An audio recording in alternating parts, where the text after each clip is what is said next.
You're listening to People Who Know Good Wrestling on the PWKGW Radio Network. And here is your host, Big Daddy C, Chris Kleitz, and Sean Miller. I have a lot of things I want to get off my chest. I always got a little bit of sign language, so here's to you. Kissing babies and hugging factors. Wherever you go, Brian, there's no point in trying. I am the best on this microphone. This is Monday Night Raw. You kick my dog, I'm gonna kick your cat. Hey, Colt Cabana, how you doing? Got Yes! Yes! Yes! Yes! Yes! Yes! Yes! Are you ready? You're listening to People Who Know Good Wrestling on the PWKGW Radio Network. And here's your host, Big Daddy C. Chris Kleitz and Sean Miller. All right, guys, welcome to our recorded edition. This is week number 2. We're back with the Tuesday Raw Rewind. And, of course, we're coming back. We're off the heels of a huge interview we did yesterday with the sick but the man, Jake the Snake Roberts. And, of course, today, we're going to be joined by his attorney, Kyle Magee. And we really look forward to talking to him and the experience that he's currently having with Jake. Really look forward to it. And, of course, we had a very nice Monday Night Raw last night. But, of course, I am your host, Big Daddy C, Chris Kleitz. And always joined alongside me, my partner, my pal, Sean Miller. Hey, listen, I'm glad to be here. Chris, we're back here. This is our recorded edition, as you pointed out. We had to make some changes, adapt to sudden change, so to speak.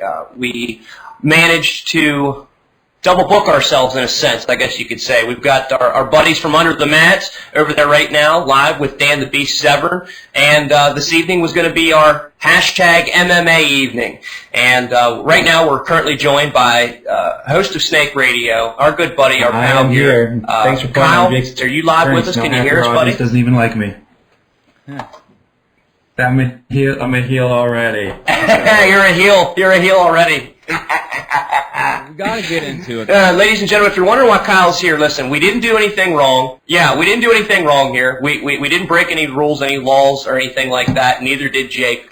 This is a good visit from the man, Kyle. But we're going to be talking about a whole lot of stuff, especially Snake Radio and more. But I want to pass the ball back to our host, Chris. Where are we at? Yeah, well, first of all, I want to kind of introduce everybody.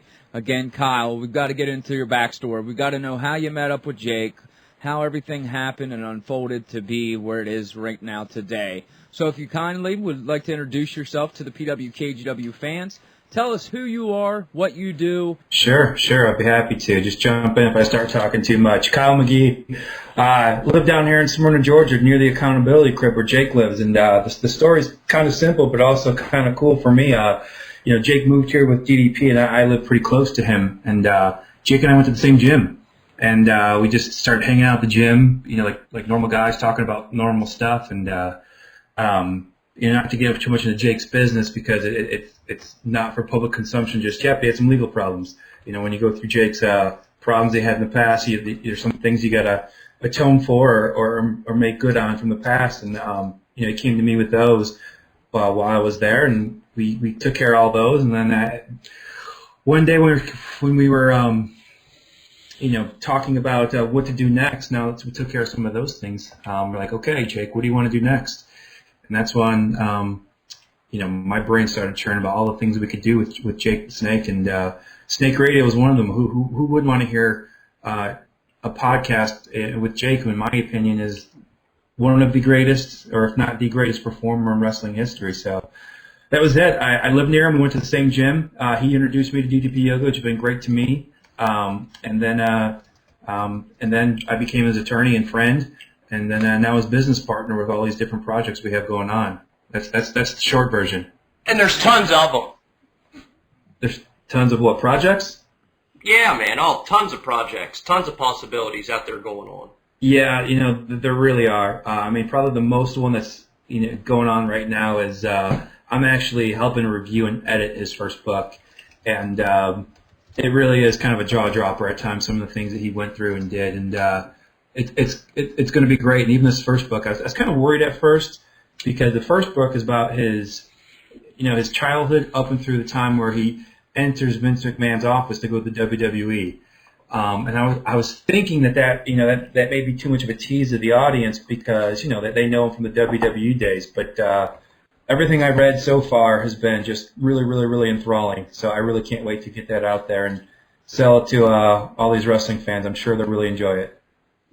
Absolutely. We're looking forward to it. Yeah. We're looking forward to it. Chris and I had the chance to talk to Jake about that several different times, especially though we really got in depth about it in person back here in September at the meet and greet that we hosted down at the finest place in town, Mezzo's. And I tell you, it's like there's so many ideas there. You could make a series of books out of Jake's story alone, and leave them with a cliffhanger to got to get the next book. And a lot of people, hey, we know how the story goes, but telling it, Jake being able to tell it, through his own words is what's really exciting about it. And I'll tell you, Jake is so talented. He could take and he could write a screenplay or something, or a movie, or take a book, and he could write any kind of book, horror, drama, comedy, you name it. He's done it all, and it just goes to show you, it's an attestament to Jake's range as a character. Yeah, and speaking of that, that's another project that we're doing. Jake the Snake, the cartoon and comic. That's coming soon too. We're getting some. Yeah, we have a writer from DC Comics on board, and we got an animation studio, and we're making a short for that to put out there to see how the public responds to that. But yeah, stay tuned for that too. But just because I agree, his character was so dynamic in so many different ways that there's so many things you can do with it, and that's the next one. And he's got a couple of films coming out, and one with his buddy Sin Bodhi. Yeah. Babies with rabies. I could just leave you with that. Yeah, I'm not sure if you talked to that in your interviews with them, but that's just from that name alone should tell you how some babies get infected and become killers, and someone has to save them. And Jake and actually Adam Copeland, Edge, are the saviors. So yeah, a lot of fun stuff going on. Wow. I tell you, can't wait to hear more about that. As a matter of fact, and again, threw in Edge's name there too. He's no stranger to the acting scene and world now. His cameos and his appearances on Haven, and even had it was a pretty cool little movie they did with WWE Films there before his retirement too. The name is escaping me, but it was what it was. Take it for what it is. It was a decent little movie though, and it really complimented Edge's Adam Copeland's his comedy side of it. Really? I didn't see that. Yeah, I encourage everybody to at least Redbox it or Netflix it at least. I don't know if I'd go out and spend the $16.99 for the DVD. Oh hell, why not? We're pro WWE here. WWE Films, WWE Tout, WWE Twitter, WWE, WWE.com, WWE Network. Kyle, what's your initial reactions to the news of the network? And, we got to talk to Jake a little bit about that, but what's your reactions? It was, blown away. I was actually sitting here watching the, for those of you who don't know, Jake's also my roommate on top of everything else. Jake moved in with me. He decided to leave the accountability crib, I guess probably about 6 months ago. So he's been here with me since then. So, that's a little background. We were sitting here watching the press conference last week and just both looked at each other and like, are you kidding me? They're really giving away all this for $9.99 a month. It was really, it was kind of a jaw-dropping moment for both of us. I was like, there's got to be a catch. Yeah. What are we missing? Right. And that really was both of our reactions. Yeah, and that's honestly, I felt that there were some things misleading. I went ahead and went back and watched all 52 minutes of the press conference just yesterday. And yeah, hey, we've been trained as human beings, and not just wrestling fans. We've been trained for so long as human beings to learn. Hey, look, if it sounds too good to be true, it generally is. And Kyle, coming from as an attorney and a legal background, and hearing, and you watched the announcements as you said, did you kind of pick up on any hidden agendas or underlining any hidden meanings in there at all to where, this deal, what they're saying and what they're offering might not be as good as what it sounds? I didn't, but I wasn't looking at it with that type of mindset. I really didn't. I didn't. The only thing that I had questions, is that could you watch Raws live on there or that sort of thing? Can you still get pay-per-views in the traditional way? I had some questions, but no, I didn't. I wasn't I didn't have that type of thinking cap on when I was watching it. Sounds like you did. What was your thoughts? Well, I tell you, before we pass it back to Chris and before we dive into last night's Raw and talk a little bit about that and likes and dislikes and whatnot, I actually stumbled across a little piece of information here, a little piece of news. I'll go ahead and credit the Torch with this one. For 100% verified news and unverified news, both. They got the rumors and the whole 9 yards over there at pwtorch.com. This came out just today about the WWE News Network. There was a conference call, TV contract update, choosing the internet model, all of that was discussed and more.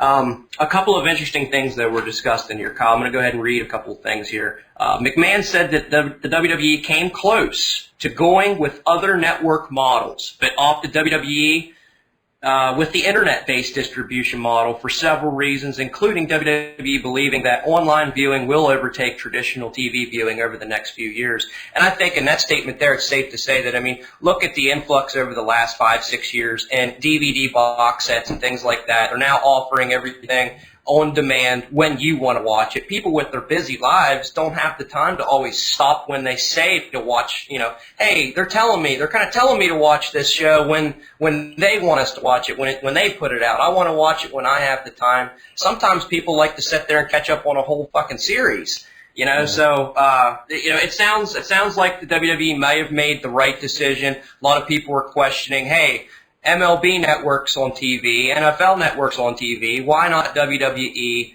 And they've got some good reasoning behind their decisions, I think. Let's see here. I've got a couple other things here. Oh, yeah, one thing you mentioned, Kyle, here, it points out. McMahon did say that he hopes pay-per-view providers will continue to carry the monthly pay-per-views for non-network viewers.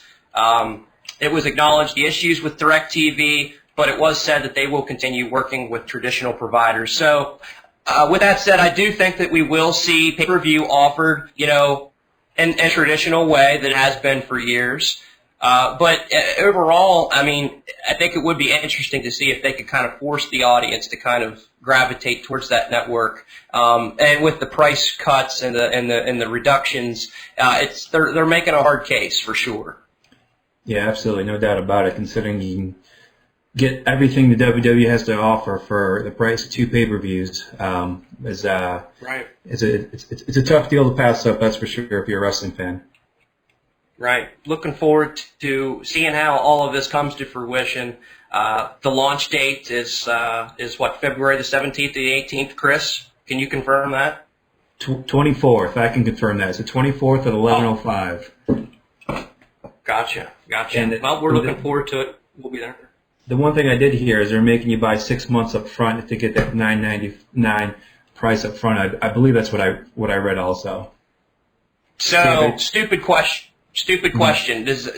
Are people going to have to go ahead and put a down payment of $60 down? Is that how it's going to work? Or yeah, I believe that's the case. Yeah. Well, so be it. It's a price to pay, but you're gonna save a lot of money over the course of the year for sure. Chris, where are you at, my man? Where are you at? I'm right here. I'm lonely. And additionally, why they do that, obviously, is so they have that initial 6-month commitment, if you will. So I can understand why people do that. Now, some people aren't going to be able to afford that. Let's face it. Your hardcore wrestling fans aren't the richest. Some aren't. Some now will have the money to spend. But, Kyle, I have a question for you. I'm going to play this clip, and I want to know how you felt when this happened. Then, of course, we'll get into this week's Monday Night Raw. Sure. You gotta be kidding me! You kidding me? I've seen a ghost and Jason St. Robert!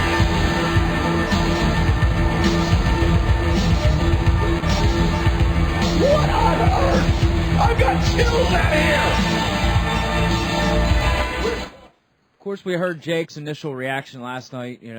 Brought him to tears. Obviously, you knew Jake. You knew of his background and what this actually meant to him that night. Kyle, where were you at? And explain what you saw.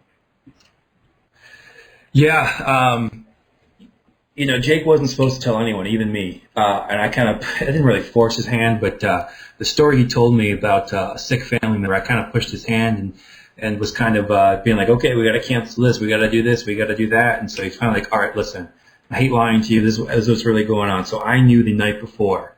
Wow. But yeah, and it was actually made it kind of fun. So I'm like, all right, then we got to get you ready.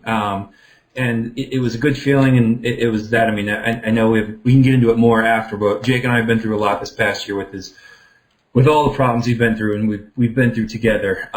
So to answer your question, when that happened, even though I knew it was coming, it was a very emotional moment for me. I actually chose to watch it by myself here, just because I wasn't sure how I was going to react, and luckily I didn't, because it was a very emotional moment for me to see him look as good as he does, as happy as he was, back where he belongs. It was such a cool moment.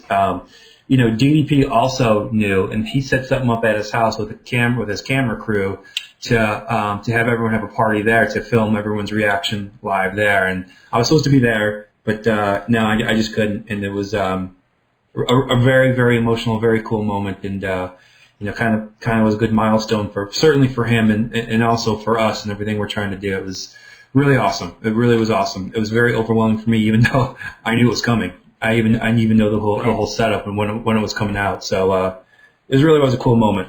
It was a win. Yeah. It was a win. Big win.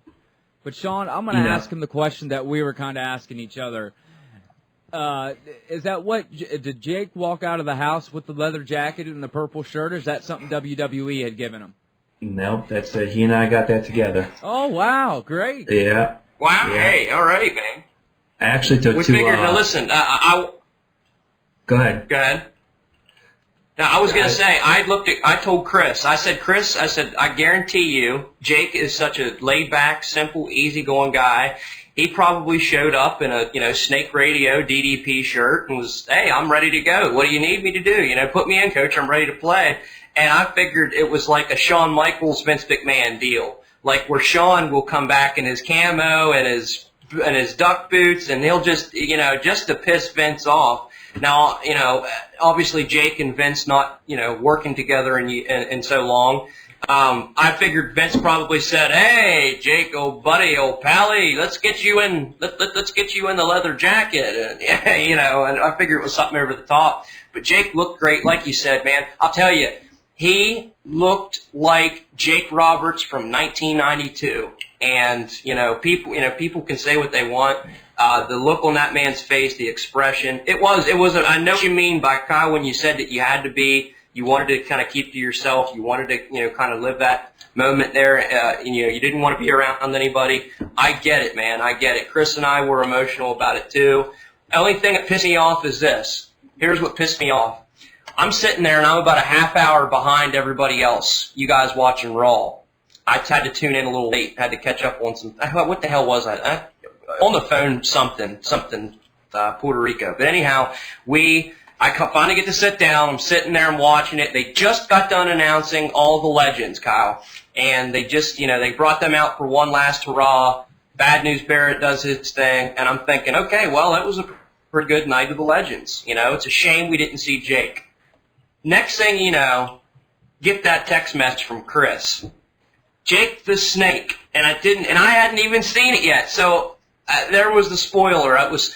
that would have been a shock for me as a wrestling fan who sits there and meticulously looks over everything, overthinks it, overbooks it in my mind, and what's going to happen next. I wouldn't have seen that coming, though, especially the way that they did it. And I think that they showed Jake, hey, look, we had a lot of legends here tonight. We even had 16-time World Heavyweight Champion Ric Flair. But, Jake, you're special. You need to end this show. You're the big surprise tonight. And it was. I'm getting emotional just talking about it. It was very, very awesome for all of us. No, it certainly was. Yeah, it was, and I helped Jake with his social media. We went through together, reading all the crazy amount of emails and tweets and Facebook messages of everyone being so supportive. It was very overwhelming for him. Just I'll tell you this: no one's forgotten about how good Jake Roberts was and what he's capable of. It was very good to see. It was very good motivation for him to stay on track and for us to keep doing what we're doing, because the amount of support and outpouring really was, more than I think either he or I could have imagined. It really was cool. There's nothing negative came out of it, except maybe since he's not in earshot, except for the Baltimore crowd, that they could have popped a little bigger. But besides that, there's nothing good. Yeah, I don't say that to him. Baltimore, you suck. I'm telling you, man. Yeah. We hated that, man. That was the shitty part about it. You know what? I talked to our affiliates who are also, they're right now as we speak, they're interviewing Dan the Beast Severn and Bobby Blaze from the Fantastics, Bobby Fulton.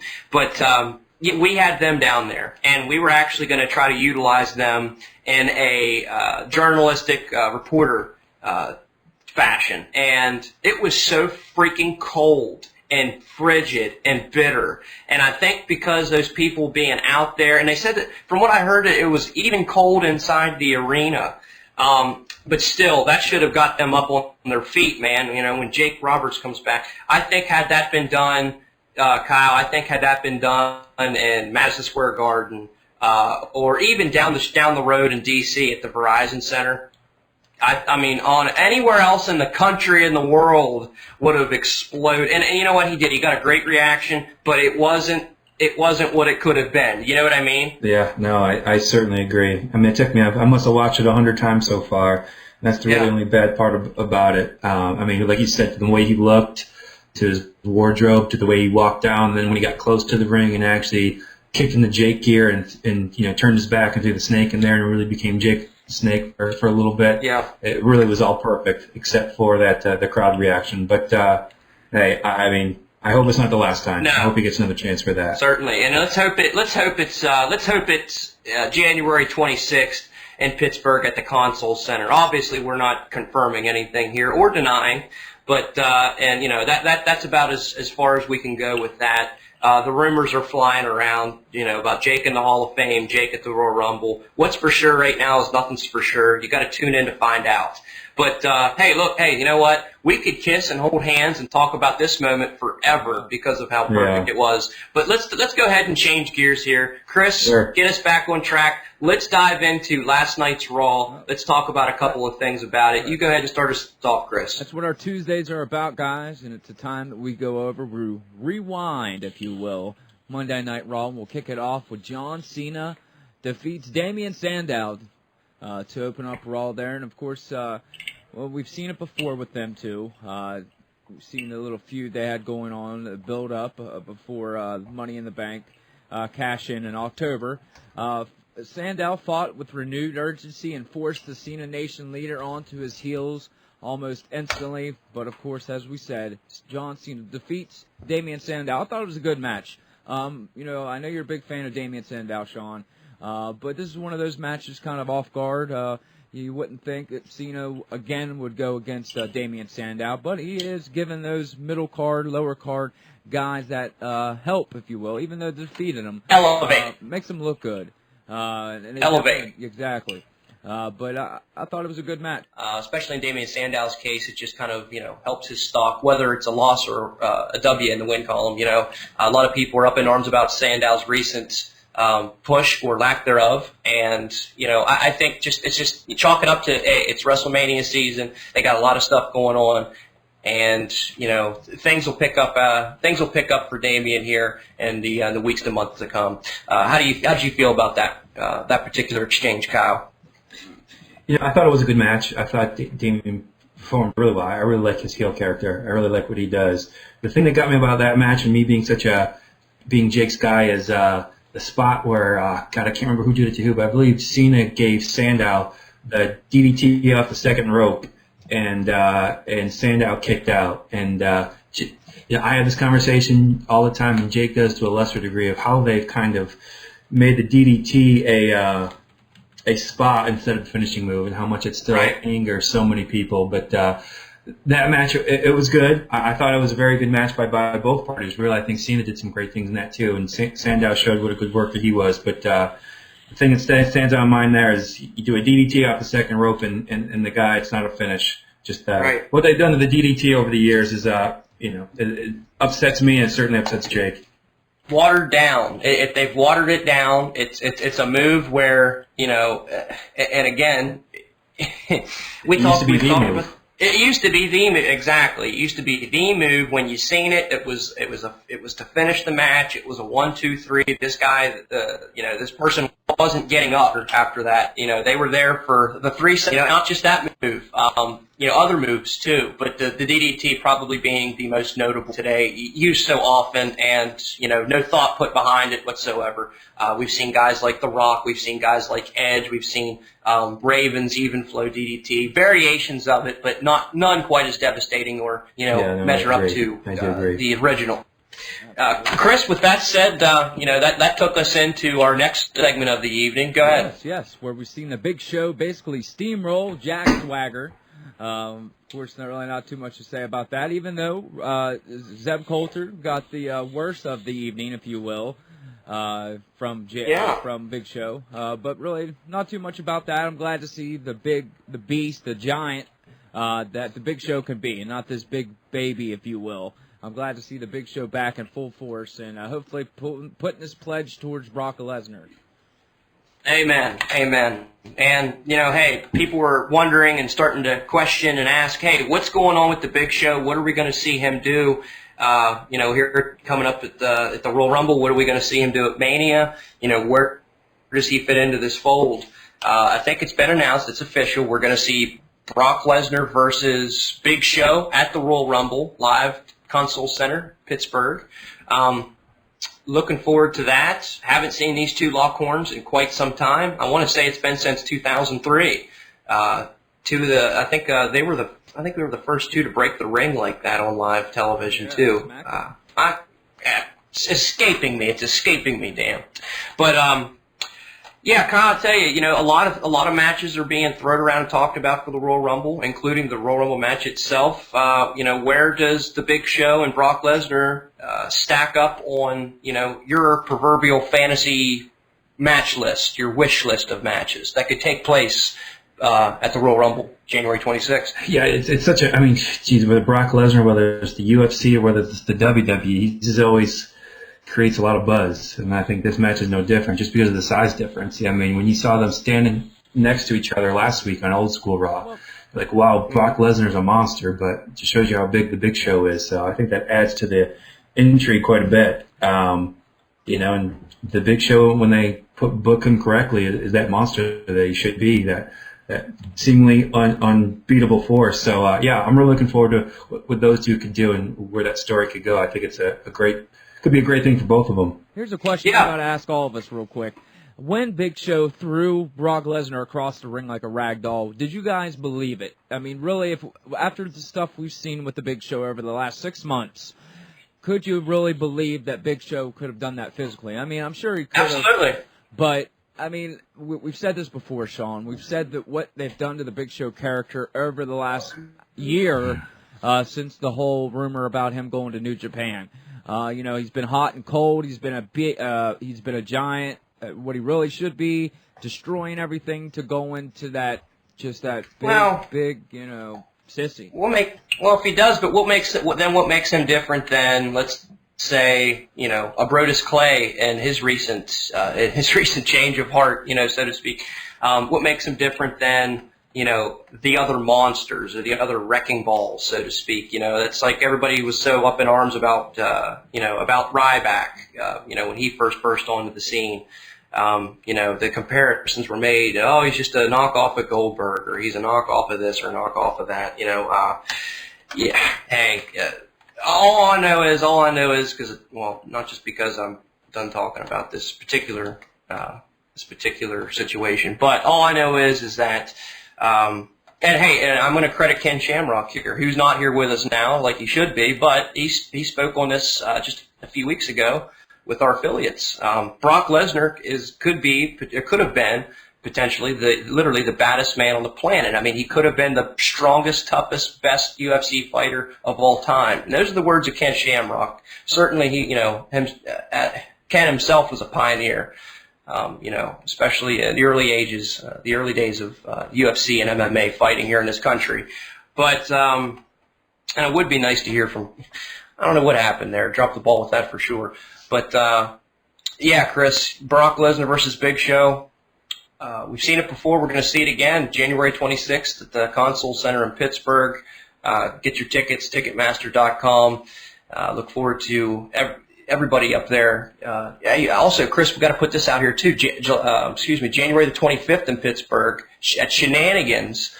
Big Sexy Kevin Nash is going to be there. He's going to be hosting a Royal Rumble pre-show party the night before there in Pittsburgh. So more information on that, go to pwr.com. We somehow stumbled upon the topic here talking about Brock Lesnar MMA. You're an MMA fan. You do some training, and you tell us a little bit about your background in the mixed martial arts. Oh boy, just aside something different work. I just did traditional powerlifting for years and years, and realized I got too big and want to change something up. And being such a fan of MMA, just tried to try it out. I'm a judo guy, but I do train kickboxing also. But I'm just more of a fan. I tell you, it's the best workout I've ever done. And I was a collegiate athlete, and did all the different CrossFits and bodybuilding and all that sort of thing. But I can tell you, if you want to get in the best shape of your life, train like a mixed martial artist. Those guys have amazing cardio, amazing skills. Really, it's unfathomable to me that how they can go that hard for that long. I had in my first match and I was going 3 2-minute rounds. After the first 2 minutes, I was heaving and didn't think I was going to be able to get up for the second round. So yeah, it was just more of a personal challenge and something else to do. But I'll tell you, those guys have amazing cardio and amazing athleticism to do what they do. So sometimes when I'm training and get punched in the face or get tapped out, I'm like, geez, I should have picked a different hobby, maybe poker or something. But yeah, it's a lot of fun. It's such a great personal challenge. So I love it. And then of course watching the sport. It's up there with wrestling and NFL or football, NFL and college football as far as entertainment value. When there's a UFC event on, I'm right there with it, just like it's WrestleMania, the Royal Rumble.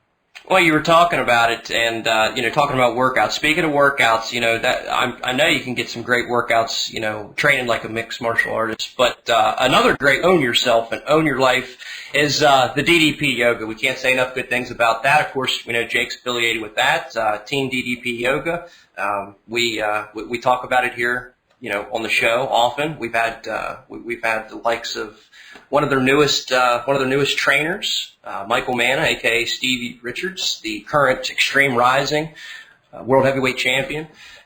We've talked. We've got Dylan. We've had Dylan here. Hey, listen. By the way, where in the hell's Dylan? I've texted him. I've called him. He's just he's hot-shotting us now. What's up with that, Kyle? What's going on with Dylan? The sickness that Jake and I have, he was very generous to come help us out yesterday, and we gave it to him. So Dylan today. I talked to him this morning, and he said some very unnice things to me because we got him sick, and I obviously feel bad for that. But yeah, he is sick. But no, to your point, absolutely. DDP yoga is actually something I do on a daily basis. Also, they actually made a video out of my journey with DDP yoga and how it's helped me with my mixed martial art training, and it's absolutely. I kind of forget about it sometimes, and I shouldn't because it's so helpful. And I'll be honest with you, for me, it's not the thing that I enjoy the most. For me, DDP yoga is like eating your vegetables. Like you don't really enjoy it, but you know it's so good for you that you have to do it. And so that's how it is for me. It's so helpful in helping my joints, my flexibility, my lower back, and my shoulders, and it's just so good for me that I do it. But I sometimes it gets lost in the mix of everything else that I do, just because I enjoy going to the fight gym or doing something else more than I enjoy DDP yoga. But it is. If I say this to everyone that I talk to DDP yoga about, if all I cared about was being healthy, I would do DDP yoga exclusively. Well, there you have it. Another live testimony from Snake Radio's Kyle Magee. We got, hats off to you, brother. What is that, by the way? Magee's Tree Farmer. I like that. Is that like a gag hat, or is that? Do we really have a? Yeah. Is it a real business? Yeah, it's a real business. Some cousins of mine have a tree farm I'm originally from upstate New York. So they have a tree farm up there. Yeah, I think they've ran it for the past 2 years, but that's a real place. There you have it, ladies and gentlemen. Our sponsor for this evening. Tonight's broadcast has been brought to you by Magee's Tree Farm, located conveniently in the upper New York area region. For all of your tree cutting and tree removal and excavation needs, contact Magee's Tree Service.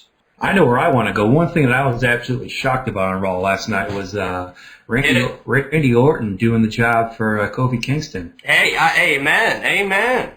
Yeah, we watched that, and actually I was watching with Jake at that point. We looked at each other like, wow, that was quite different. It was certainly a good road for Kofi and what they're doing, because he's been lost in the mix for a long time now too.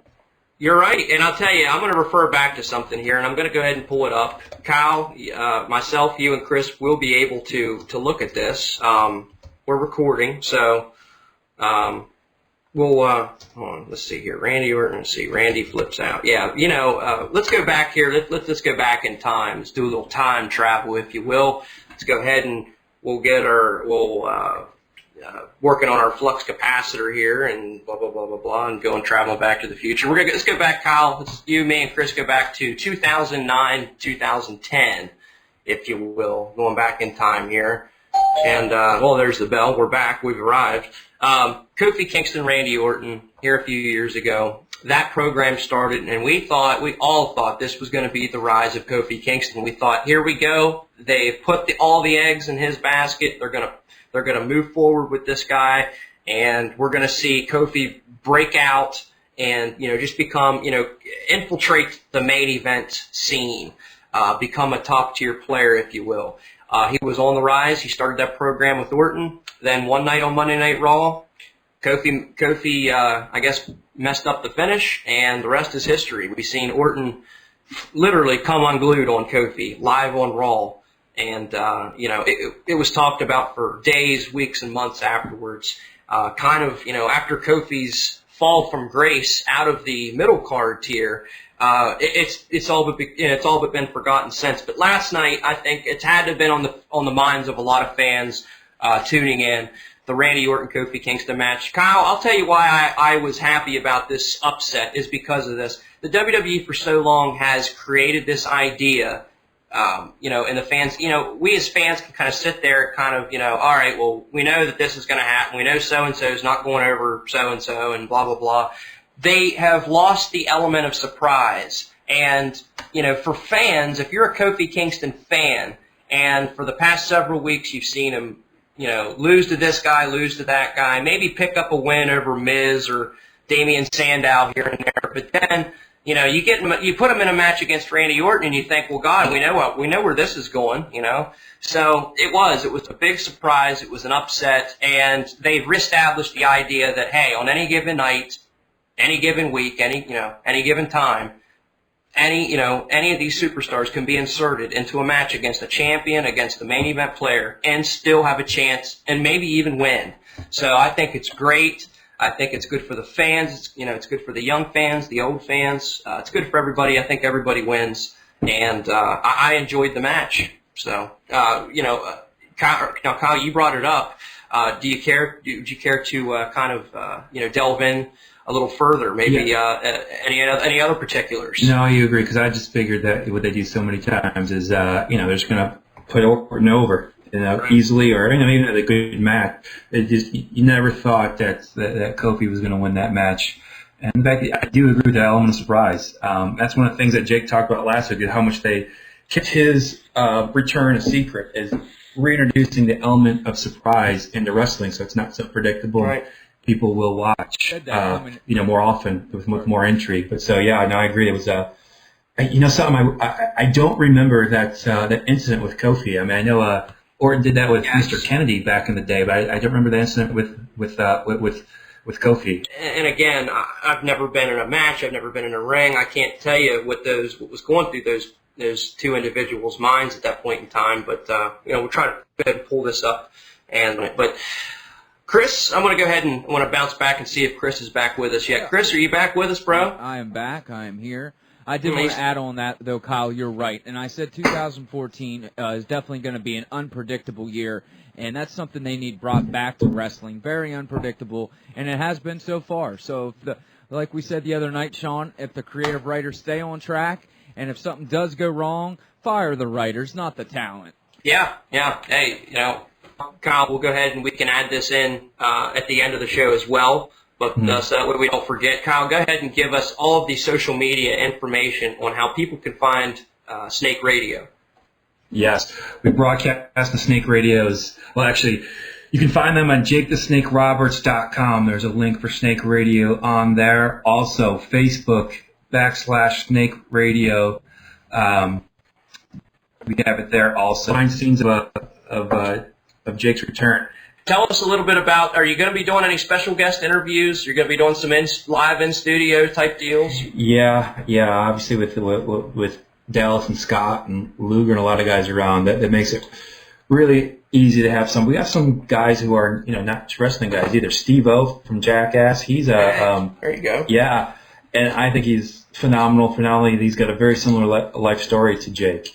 He's going to be on the show sometime, but also with the whole Skype ability and Google Hangouts, now that I've learned about it here today, there's so many more of his buddies going through his Rolodex of friends. The most interesting one that I cannot wait to get on the show is Jake's snake guy, the guy that got him his snakes back in the day. He's the guy who lives in the Everglades, and it's his job to catch snakes. And wow. I cannot wait to get him on the show. He has a story about Survivor Series one year where Jake Vince told him the biggest snake he could find, and he got him the largest python that has ever been recorded. It's not a anaconda. And when Vince saw that and saw that the guy couldn't handle it, they told him to put it back and to get a different snake. I really can't wait for him to tell that story. Jake gets a kick out of telling that story, and so does the guy. So he's not a celebrity by any means, but his lifestyle and what he does for a living, what he does with snakes, is really interesting to me. I guarantee he will be after that show. And I'll tell you, that right there, and there's so many ideas you can do with these type things, Kyle. I mean, honest to goodness, you could go and film something live on location, film that guy going out and catching some snakes, telling some stories. Jake's there too. He is, Jake being there, not far from the mix, there to comment on things. I'll be far from the mix, amen. Yeah. No, I'm happy to live. Snakes, every kind of snake imaginable. But ours are on a smaller scale as in comparison to the Everglades. You won't find any, pythons or anacondas up this way. Some of the biggest names that in the wrestling business, Devin Weston were like, "Heck no, get me away from this thing." So it was a very interesting story to hear, and I'm sure can't wait to share it with everyone. Well, I'll tell you, I've got one more thing to get to here, and then let's do that. Let's go ahead and let's take a break and put a lid on things. I've got a piece of news here. If my tablet's going to bear with me and actually work with me in the next few. There we go. Boom. All right. Several things here that we want to get to. Obviously, talking about last night's Raw, talking about a lot of other things here too. For those of you, let's see here. Want to go down here to the Daniel Bryan tweets. Yes. Kyle, I want to go ahead and open this up too. And I'll tell you, I wish that we would have had Jake last night at 11 o'clock to get his reaction from this. We've seen over the last few weeks, and definitely had some thought behind it. They put a lot of thought into this Daniel Bryan, Bray Wyatt family story. And they throw us a curveball here a few days after Christmas. Conveniently, mind you, after all of those mom and dads, Chris being one of them, me being one of them, all those mom and dads went and bought all the Daniel Bryan merchandise, all the yes for the kids and, whatnot. And 3 days later, they change his name, they change his gimmick. And, anyhow, whole thing in a nutshell is what I couldn't understand is they put so much emphasis on this and they were really going to try to pull the trigger on this. and they abandoned the story in 2 weeks. Kyle, your thoughts last night on the main event of the evening, the last impression we were left with, and I'm talking about Daniel Bryan and Bray Wyatt. We seen Daniel and Bray at the end of the match. We seen Daniel reach his breaking point, couldn't take any more of the verbal, mental abuse or tutelage of Bray Wyatt, and we seen him turn on his handler, I guess you could say. What do you think? Thoughts about that? And are you a fan of them abandoning this story so soon?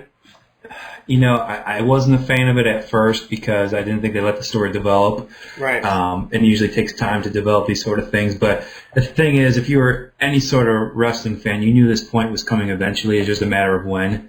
But I will say this, and Jake and I watched that part together, and we both looked at each other when he's on top of the cage and had every single person in the crowd chanting yes with him that, hey, they're doing the right thing. The fans want this. There wasn't a time for him to have a major character change yet, and right. when someone has that much momentum going for them, they shouldn't break that from a business standpoint, and even from a storyline standpoint.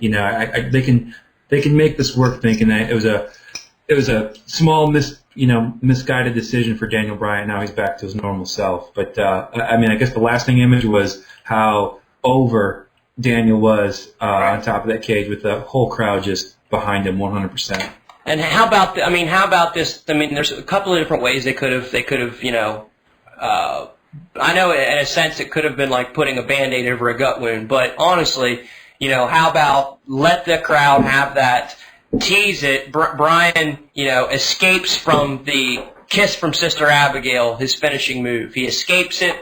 Bray, hey now, what are you doing, Brian? What are you doing? And gives him that look or whatever, and Brian looks like he's going to defy Bray, and then all of a sudden at the last minute, right in the middle of that crowd just going crazy for him, he just drops to his knees and surrenders to Bray once again, prolonging this experience.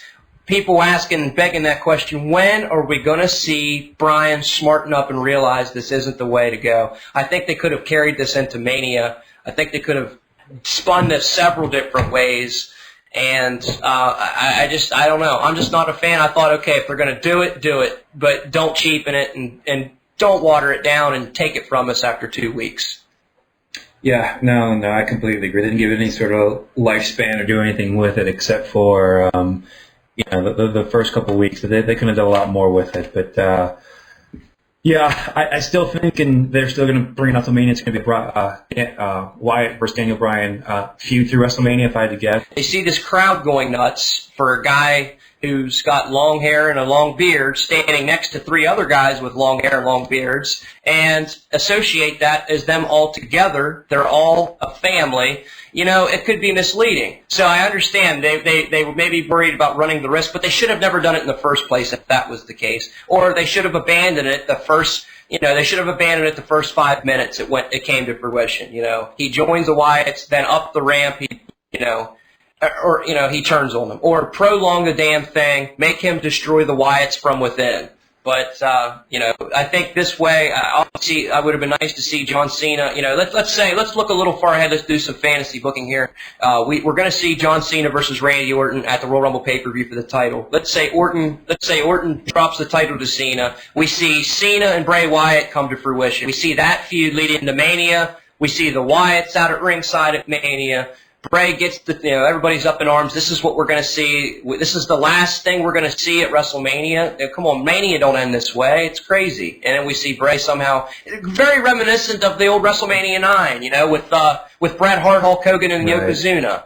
It started as, the main event of the evening. It was Hart and Yokozuna. We seen Hart drop the title to Zuna, and then we seen Hulk Hogan end up with the damn thing before it was all said and done. Everybody went home happy. So, I think, they look back here a few months ago, they've seen how over Bryan was, and I think that they've devised themselves a plan to position Bryan. They said, okay, look, we can give him this thing, we can give him the gold ring here at SummerSlam while he's over now, but hey, isn't there a way we can make this mean as much as it possibly can? Can we manage to put this thing off until Mania? So I think everything that we see now, and I think it's been safe to say, everything we've seen since August has been filler, has been something to just prolong to get them to Mania where they want to tell this big story. So remains to be seen. I'm interested. I'm in. How about you? Yeah, it's an interesting perspective. I know what they say to work, but on the ball at WrestleMania, it's tough. That's what they're going to do with Cena still there, and then bringing back Batista and Lesnar and that sort of guy. Sure. I mean, to me, it's an exciting time to be a wrestling fan with everyone that's coming back, with Shane's coming back, and everything they're doing with the comebacks, what they could do. But to think that they'd give the ball to Bryan. I mean, sure, if you watched the crowd reaction last night, you think there's no reason not to, but he's certainly not their typical mold of who they give the ball to. So, yeah, we'll see. I certainly going to be tuning in to see what they do with it. An interesting concept that hasn't been visited here on the show yet. What about an Attitude Era versus New Era feud? We've seen the way everyone on Raw reacted before the match and after the match. The New Age Outlaws left Punk high and dry. Maybe if they did something where even though the most popular current new school stars, like last night we seen Outlaws screw Punk. Could we eventually see Goldust end up screwing Cody? Maybe at the Royal Rumble. Jake Roberts, Stone Cold, Hulk Hogan. Insert any name I've mentioned above. Screw CM Punk. Insert any name. You could make that work. Goldberg, Ryback. Their comparisons there have been made now for months. Ambrose and Jake Roberts, that's certainly, something that has been gaining a lot of buzz here, and rightfully so over the past week. Batista and Roman Reigns. And the groundwork has already been laid for a Shawn Michaels, Daniel Bryan encounter. Now, we know the situation with Michaels. He's stayed true to his word. He hasn't pulled a Ric Flair and came back, or a Terry Funk, right? 52 times. So we've seen that, we've seen the groundwork there, and hey, let's not dismiss the idea of a potential Triple H versus Daniel Bryan match. So, lots of possibilities. Kyle, like you said, man, it is a good time to be a wrestling fan, or it's an exciting time. But also, with all of this said, everything we've talked about, it begs the question, is there any room at WrestleMania 30 for mid-card talent? Is there any room for a Titus O'Neil and a Darren Young, the primetime players? Is there any room on the roster, on the card, for a Fandango or, let's say, Kofi Kingston? Any of those names. Is there going to be any room, and what capacity what role could they possibly play? I say they can help set up the chairs, guys. Let's face it, it's WrestleMania 30. You dick. Okay? You're a WrestleMania dick. 30. That's why they have the pre-show, these days, guys. To get these guys out there, the opportunity to possibly be seen on YouTube or whatnot. It's WrestleMania 30. Every match has got to mean something huge here.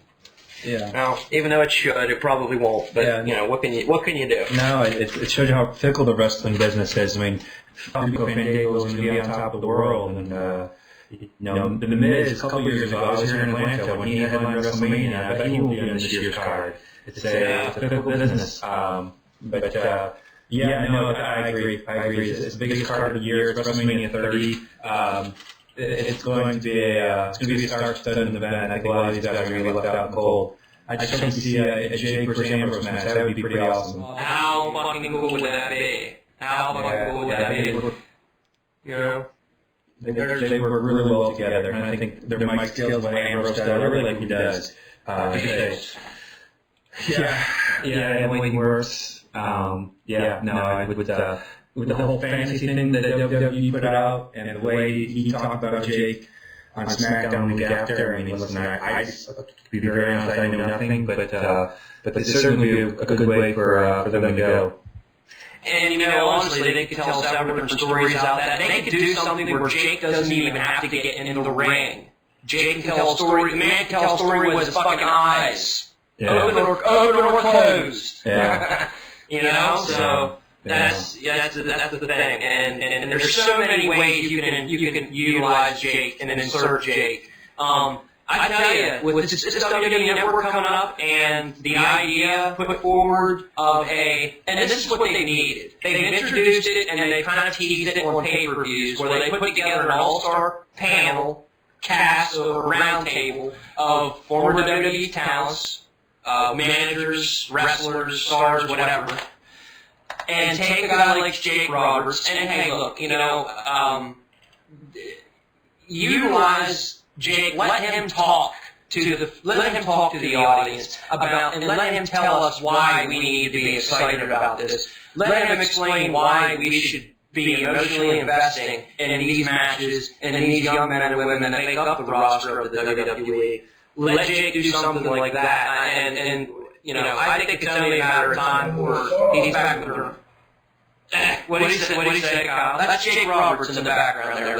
You guys heard of him, huh? Go ahead. Who? Which guy? Dylan? No, he's listen. Close to me, the Wyatts. The Wyatts? This guy. Oh, you're with Dave. Yeah. The guy, he's the Ring of Honor. Awesome, man. The Ring of Honor TV champion. What's his name? Matt Taven. Matt Taven, Adam Cole. No. You talked with Dave this weekend, right? I just watched him work. He worked me out, killed him. Oh, you just watched him work? Yeah. Tommaso Ciampa? Is that name he was? Tommaso Ciampa? Yeah. Tommaso Ciampa, yes. Yeah. Tony Khan. Yeah, okay. So Jake worked for Bruce City Wrestling this weekend. He came back raving about this guy who's the current champion for Ring of Honor. And so they was just an amazing worker and say someone to watch the future. And he needs a big break. And he's going to get with us. Yeah, that's right. We're going to promote him because he was a good guy backstage with Jake also. But he almost did the DDT run. Yeah. Right. This doesn't normally happen. I feel like a little bitch out of high school, almost like the moment coming out of Raw the other night. Very, very seldom does it happen that I go to a independent show.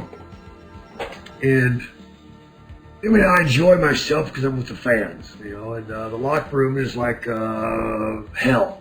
So I stay out by the fans because a lot of the guys who are in the locker room should be out sitting first row. But this guy, he's a main eventer.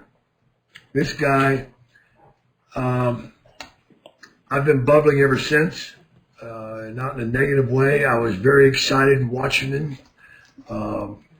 He still can't do a DDT half worth of shit, but he knows how to work it. He knows how to work the spot and get me pissed off because I was about to wait for his ass. But he works. Okay. Sorry, I'm 60 fucking years old, so it's no big deal, dude. It's like eating cherry pie here. Bill Watts took all that shit away a long time ago. But fans, I'm just telling you, if you get the opportunity, pay twice the price of a ticket. This guy is worth the price of a ticket. Promoters, you stupid assholes. If you don't book him, you're just being assholes. You're promoters. I understand. But I love to laugh, man. But no, it's a real joy to watch. It's interesting to watch. He takes you to the edge. He pulls it back. He gives you the full ride, man. And most guys today can't do that. They can't even come close. And I'm going to keep touting his horn for a long time to come. Not just because of what he did for me in the back, but he's a snake handler. Okay. No, he's an awesome guy. He works his ass off. He deserves much more than he's getting. And the fans out there, I've always felt the fans deserve more than what they're getting. But if the WWE should add this guy to their roster, that level could drop a lot. Because this guy, I can see him having phenomenal matches with a lot of people up there. And raising the level, raising the bar. And without further ado, let me introduce you, my lawyer, Kyle. Oh, that's what I'm talking about? Who's I talking about? Oh, Tommy Two Guns? Tommaso? No. How do you say your first name anyway? It's Tommaso Ciampa. Tommaso Ciampa. God damn, why don't you get something easier said? In America, not That's in my India. parents, man. That gave me the name. Dude, we're in America. We're not in India anymore, okay? Oh, man. Yeah. Rob, you just need to tell everybody what you're about, man, and speak your heart. These guys are good people. I'm going to step away from it. But, dude, I wish you the best of luck. And like I said, I'll probably lose a couple of jobs because I'm going to talk so much shit about you. But, hey, so what, man? I don't care because you're worth it. And just keep believing in yourself. Don't change a friggin' thing. If they ask you to change something, say, fuck you. I don't go that way. All right? I appreciate it, man. Goodbye, guys. Thanks, Jake. Yeah. Ladies and gentlemen. You can hang up on him now. Okay. Yes, ladies and gentlemen, that was the WWE legend, Mid-South legend, pro wrestling legend, Jake the Snake Roberts from Snake Radio. And he has introduced us here this evening to Mr. Tommaso Ciampa. How are you doing this evening? Dude, I'm doing great. Talking to Jake for the first time on the phone today was just surreal. You know, you grow up watching him. He's one of my idols, and anytime you have a guy like that in your corner, it's pretty cool, man. It really takes the whole childhood dream and makes it a reality. So it's awesome, man. Very cool. Right. We also joined here by Jake's right-hand man and his good friend. We're here with Kyle from Snake Radio's, co-hosting the show with Jake. Kyle, go ahead and give us a shout-out, man. Where are you at? Yeah, I'm here at my house with Jake. He's coming to see us. Who's coming to see us? Tommaso. He is? Tommaso. You're coming up here to see us, Tommaso? Yeah, we're gonna try to set up a weekend. Yeah. Oh, absolutely, man. You want to Anytime. help me with your MMA stuff? Yeah, absolutely. Anytime. No, I can tell you, as soon as I got him on Saturday, he was singing your praises right off the bat. So this isn't just a work for the radio, man. He's telling me about you the whole time. So That's awesome, man. must be the real deal. We shut down shop for you, man. We were literally right in the middle of Raw, and myself and Chris and Kyle and Jake just the spirit moved him, and Jake came up and said, "Hey, you guys need to get this guy on the horn." Dude, that's awesome, man. That's the first time I think I ever bumped Raw in my life, so that's pretty cool. Yeah, there you go, man. There you go. And I'll tell you, you're an elusive guy. You know, we've tried tracking you down. We've tried to pin you down, no pun intended there, quite a few times. Tried to get you for an interview, but we know you're a busy guy. It just hasn't, for one reason or another, worked out. But glad to have you here now. And, what do you got coming up, man? Where are you going to be this weekend? Life's busy, man. This weekend I'm pretty fortunate. I'm local. I'm in Woburn, Mass. Friday with Chaotic Wrestling, and then Saturday I'm doing XWA Rhode Island, which is a hell of a place that I've been working for a while now. And it's going to be myself and Eddie Edwards tagging up versus Ricochet and Uhat Nation. So that's going to be a big clash of styles. So it should be a fun one. And then it's back to Ring of Honor after that, the next weekend, and that's in Pittsburgh, Pennsylvania, where I'll be defending the title there. So that's exciting, too. Yeah. It sure is. Sure is. Chris, I want to pass it back to you because I know that you're a fan of this man yourself. Absolutely. Appreciate the Facebook ad months ago. But we are talking to the Sicilian psychopath. And, of course, you won the World TV Championship on December 14th. You beat Matt Taven, which we'll see Matt Taven here at our local area promotion, MCW, on February 8th. But take us into it, Tommaso. Take us into the win. Take us into being and holding one of ROH's belts and the whole ROH experience right now as it is. What's it like? Yeah, it's pretty surreal, man. It's right now, it's chapter 2. The first run I think I had with Ring of Honor, being with the Embassy and trying to kind of find my niche in the company was just as it was taking off. I injured my knee, had the torn ACL. And this second run here, it just was a lot more focused. I watch a lot more film. I train a lot more in the ring, and it's paid off at Final Battle. Final Battle was amazing, man. It was 8 months of hard rehab, just all in one moment. It was great. And Matt Taven's a hell of a competitor, and my goal was to get in and get out, and I tried to get business done as quick as possible, and it was a hell of an experience. That New York crowd is like no other. You did say about your injuries. You have had some serious injuries over the past years. What are you doing now to not secure your future, but to make sure that you don't have to go through the severity of the injuries and whatnot? Obviously, you're a hard worker. You do a lot for the fans, but ultimately it comes down to yourself and making sure you're healthy. What lines are we going along to making sure that we're staying healthy? Man, I don't change too much. I train a little smarter outside the ring for sure. As far as wrestling goes, I never was a high flyer, so I haven't changed my style at all. I feel like the second you slow down, you kind of give in to your opponent. So I try to go full steam ahead every time the bell rings. But as far as outside of that, I just train smarter. I don't train quite as heavy as I used to. I try to take a little bit more pounding off my knees. I try to do a little bit more like CrossFit mentality, a little bit more conditioning, a little bit more yoga. But training, just trying to train overall health, as opposed to just pounding as heavy as I can. Absolutely. And we say with the Ring of Honor, who's your next opponent coming up here? I believe that's around the actual Royal Rumble, correct? The event? Right, yeah, it's the night before. It's Pittsburgh. I'm going to be taking on Jay Lethal and Matt Taven in a three-way match for the title. That should be real exciting.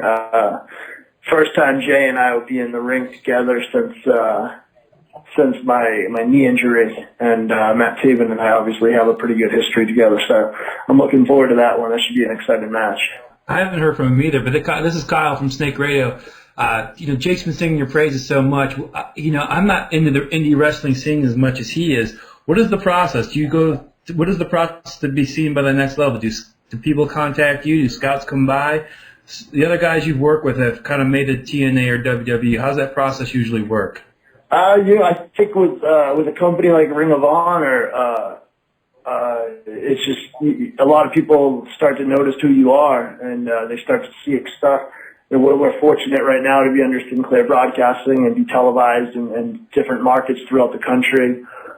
In the Ring of Honor name, with producing guys like CM Punk and Daniel Bryan and many others, it's the proof is in the pudding. It's the best wrestlers in the world come through our company, and for me personally, it's not about getting to any next level. It's just about improving myself every day.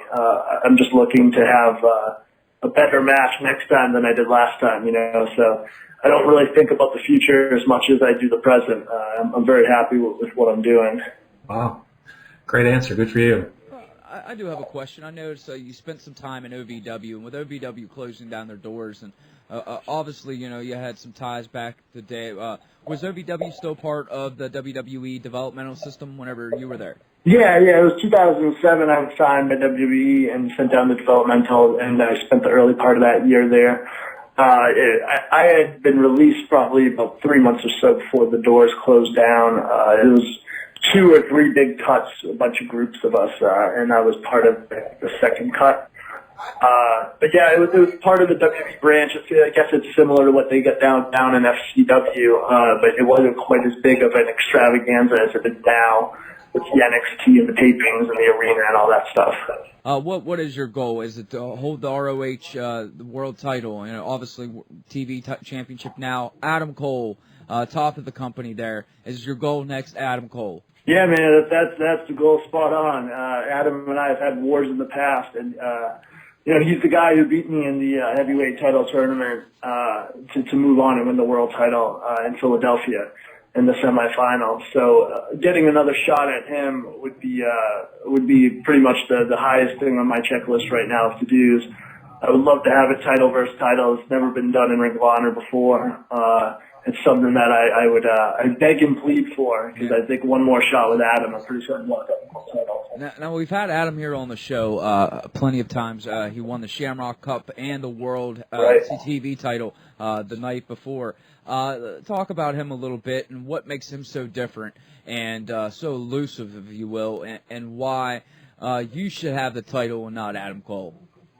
Man, Adam Cole's a special breed. I don't know exactly how old he is. I think he's like 23 or 24. He's the closest thing we have to a prodigy right now in pro wrestling, in my opinion. I've been with him back through, the Shamrock Cup and Super 8 tournament, and we did some stuff. And my first match ever actually with Ring of Honor was versus a young Adam Cole with, lime green trunks on, and he's grown so much since then. into what he is today. And I think his attitude change over the last year and the chip on his shoulder has only bettered him as a professional wrestler. So Adam's good, man. He's got a lot of talent, and he can talk. He can work in the ring, out of the ring. He's phenomenal. So for me, it's just a matter of bringing my intensity to that next level and proving that I can hang with guys like Adam Cole or Evan Steen or anybody else that's at the top of Ring of Honor. Ever since I came back, my goal has been to prove that. Put me in there with the guy, give me the opportunity, and I'll prove that I'm just as good, if not better. Absolutely. Put me in, Coach. And yes, sir. You again proven that.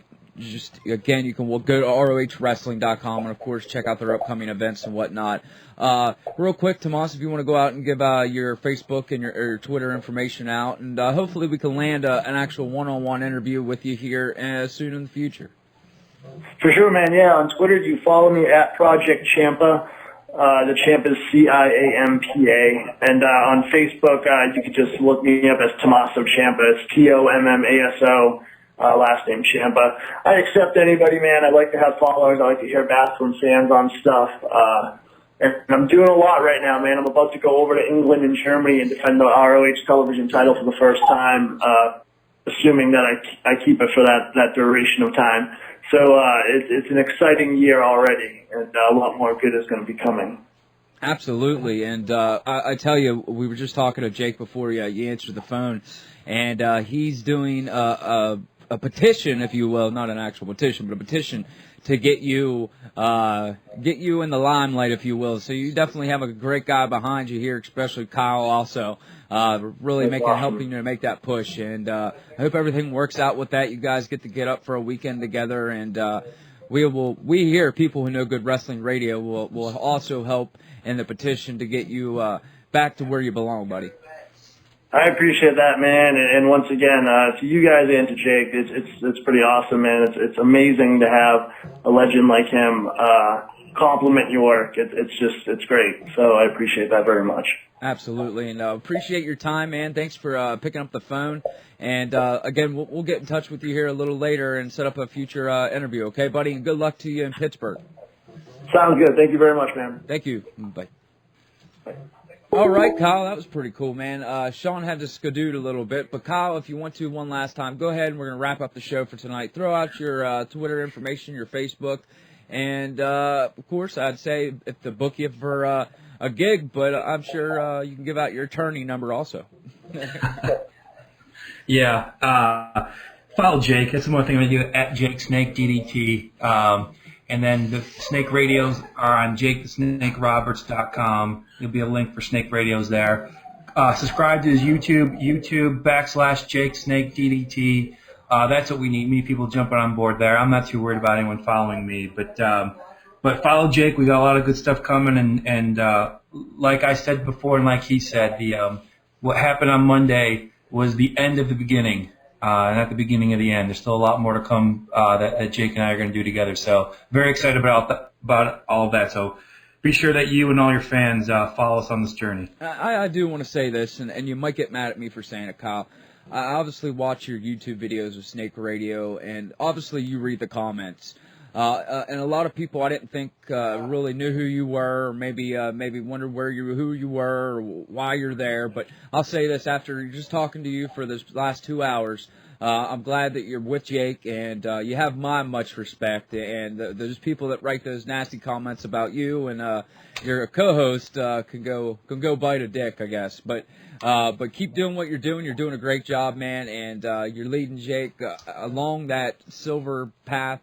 That yellow brick road, if you will, and helping him keep staying the way he is, and only big things to come. Yeah, Sean, are you back? Yeah, I'm back, and I had to take care of a couple things. Finally got an answer and a reason, which I can't discuss or divulge here now, as to why our good buddy Mr. Ken Shamrock didn't join us this evening. Anyway, want to encourage everybody to make sure if they did tune in for our hashtag MMA evening, to go to PWKGW.com and make sure they check out the interview with Dan the Beast Severn this evening. I'm sure that was a great interview. I look forward to catching up on that. Kyle. Yes. Kyle's still with us, our good buddy here from Snake Radio. Looking forward to, hey, listen, man, we need to do this more often. We need to hook up at least once a week or something. Yeah, sounds good. Absolutely. Sounds good. What do we got? What can we look forward to coming up this week, Kyle? What's on your agenda? What's coming up for Snake Radio? And where do we need to have our eyes and ears? Yeah, we'll tweet it out from Jake's Twitter account, and we'll have you guys put it out for us too. But tomorrow we're talking about all about Jake's return. We talked about it last week a little bit live. We're going to go through moment by moment the whole thing. Talk about what he was thinking, and I'm about to be interrupted by him again. Go ahead. Yeah, it would help if I go to the gym. I'm not like Tommaso. I can't sell my fat ass and get all right, we're actually closing it right now. We're closing it down right now. That's what we're doing there. We're going to talk about behind the scenes of one he had to tell me and what we did to get him ready. We have some good footage and video. We're going to put on that too. My tights, though. Yeah, and they actually mentioned your the jacket and the shirt and all that. So we're going to get all the behind the scenes of that of his whole return tomorrow, and with some good footage of us getting him ready. So I'm going to come over Tommaso be in the Royal Rumble. He's off. Yeah. Was he? Yeah. But yeah, as we look forward this week, and we'll make sure that you and all your listeners you go. Again, man, I tell you what, much respect from us here, people who know good wrestling. You keep doing what you're doing, and of course, guys, check out Snake Radio.